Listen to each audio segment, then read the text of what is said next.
উপনির্বাচনের ফলাফলের দিকে আমরা নজর রেখেছি, তবে এই মুহূর্তে একটি গুরুত্বপূর্ণ খবর আপনাদের সামনে জানাবো। ঘাটালে মর্মান্তিক দুর্ঘটনা এমনটাই জানা যাচ্ছে এবং সাত সকালে ঘাটালে মর্মান্তিক দুর্ঘটনার জেরে যে রোগী নিয়ে ফেরার পথে লরির সঙ্গে ধাক্কা অ্যাম্বুলেন্সের মৃত্যু হয়েছে 6 জনের, আহত হয়েছেন বেশ কয়েকজন।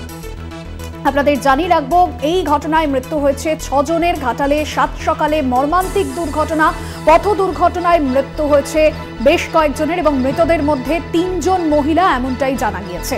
আহত হয়েছেন বেশ কয়েকজন। লরিটি মেদিনীপুরের দিক থেকে কেশপুরের দিকে যাচ্ছিল। অন্যদিকে ঘাটাল থেকে একটি অ্যাম্বুলেন্স রোগী নিয়ে মেদিনীপুর মেডিকেল কলেজ হাসপাতালে আসছিল এবং সেই সময় বড় পোলের কাছে দুর্ঘটনাটি ঘটে। অ্যাম্বুলেন্সে থাকা যাত্রীদের বেশিরভাগ আহত ও নিহত হয়েছেন। ঘটনাস্থলেই 4 জনের মৃত্যু হয়েছে। প্রসূন রয়েছেন আমাদের প্রতিনিধি, প্রসূন মুখোপাধ্যায় আমাদের প্রতিনিধি রয়েছেন ফোন লাইনে। প্রসূন, কি জানা যাচ্ছে, কিভাবে ঘটলো এই দুর্ঘটনা?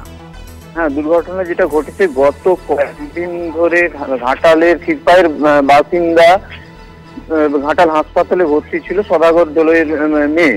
তো সেখানে পেটের যন্ত্রণা, বুকের যন্ত্রণা নিয়ে গত 3 দিন ধরে ভর্তি থাকার পর গতকাল রাতে তাকে রেফার করে বেগতিক দেখে রোগীর অপরিস্থিতি Medinipur medical college. Medinipur medical কলেজে আসার পথে কেশপুরের কাছে পঞ্চমীর অ্যাম্বুলেন্স আসার পথে মেদিনীপুর থেকে যাওয়া একটা সিমেন্ট বোঝাই লরির সাথে মুখোমুখি সংঘর্ষ ঘটে। সেখানে অ্যাম্বুলেন্সের চালক সহ 6 জন মারা যায় ঘটনাস্থলে।